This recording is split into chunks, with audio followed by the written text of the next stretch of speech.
Welcome back. Republicans are working on their strategy to retain control of Congress come November amid talk of a blue wave in the upcoming midterms. My next guest has some insight on the plan for the GOP lawmakers in the House. With me now in an exclusive interview is House Majority Whip and Republican Louisiana Congressman Steve Scalise. Congressman, it's great to see you this morning. Thanks so much for joining us. Morning. Always great to be with you, Maria. So what is the plan to retain control of the House from your standpoint?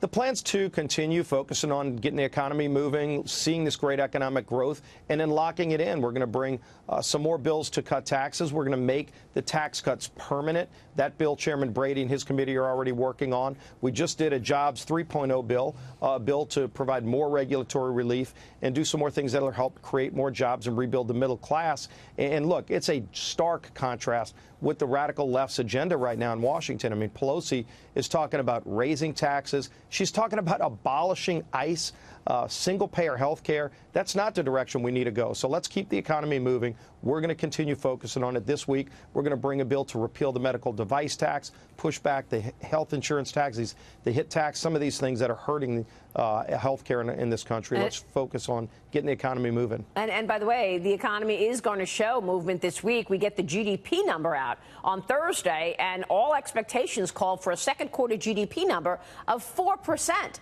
largely as a result of some of the rollback in regulations and the tax cut plan. I want to talk about what the Democrats, though, are going to do in response to that. Joe Lieberman, former senator, wrote an op-ed, and Lieberman writes this in an op-ed in the Wall Street Journal this week: vote Joe Crowley for working families. It begins with this quote: Alexandria Ocasio-Cortez's surprise primary victory over Representative Joe Crowley seems likely to hurt Congress, America, and the Democratic Party. It doesn't have to. What Lieberman writes is that he's hoping that Crowley's name is on the ballot because the idea to abolish ICE came from her, Alexandria Ocasio-Cortez. And Tom Perez, the head of the DNC, says she's the future of the party. Well, I hope she is, because it shows such a dramatic shift to the radical left. That's not where America is. America's still a center-right country. And you saw she was out there with Bernie Sanders going through the Midwest, going to Missouri. You know, she was in Kansas City. They're trying to push this idea of abolishing ICE, of all things. I mean, think about this, Maria. The very people who keep our country safe. ICE has been directly responsible for stopping human trafficking, stopping and saving some of these kids that are being exploited from human trafficking, and they want to get rid of them. They want open borders. That's not what this country is all about. I hope they keep going around and letting people know that's what they would do if they were in the majority. I don't understand the idea of open borders. I mean, it's really questionable in terms of that being a platform to run on. In terms of immigration and your efforts, we just heard from Bob Goodlatte. Are you going to be able to come up with a plan that protects the DACA recipients, but also protects this country with the proper security in terms of securing the borders?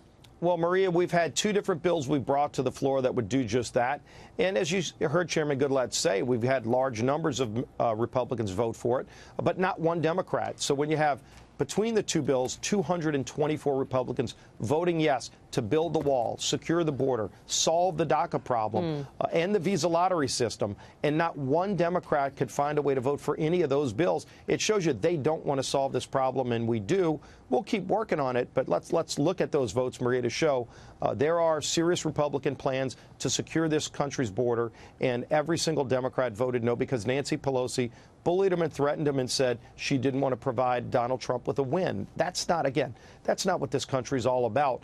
Some of the great things President Trump has done, working with us to cut taxes, to get the economy moving, to bring regulations under control, it's actually working. They should want to join with us to keep that going. To be opposed to the things that are helping rebuild our middle class is a losing strategy for Democrats. And in a also foreign policy, you look at some of the outcomes that have come. Jim Mattis apparently saying that the NATO meeting was among the most successful meetings that he's ever seen. Your thoughts on the president's relationship with Vladimir Putin and what the U.S. needs to do with Russia, given these horrible stories we just heard about Putin from Bill Browder? Yeah, Putin is a bad guy. He's not our friend. I think what you got to look at are the actions that President Trump has taken to stand up against Putin and to stand up against Russia, and they're significant, Maria. If you start with the Ukraine, they're our friend in Eastern Europe. You saw Putin rolling through Crimea, moving into Eastern Europe, and Barack Obama sat on the sidelines. Those countries, by the way, the Ukrainians, they didn't say give us boots on the ground. They said, can you just sell us arms so we can push back against the Russians' aggression and bomb their tanks? And Obama said no. President Trump said yes and actually sold them those missiles so that they can defend their country and push Russia out of Eastern Europe. Yeah. And that's happening right now. He kicked out diplomats. He increased sanctions against Russia. That's standing up to Russia. We need to keep reminding Russia they're not our friend. They need to get out of Syria.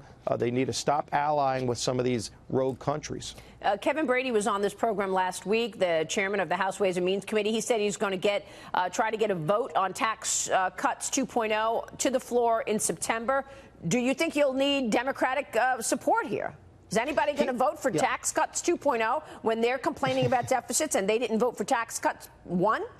Every single Democrat should vote for tax cuts 2.0. But they won't. Because it's worked for our economy, but they probably won't, Maria. And look, we're going to go forward anyway. What Chairman Brady's doing, I think, is important work. He was down at the White House just a few days ago working with President Trump to make sure that the cuts include all the things we want to do to keep this economy growing. Right. I mean, we're seeing historic growth. Let's keep it going.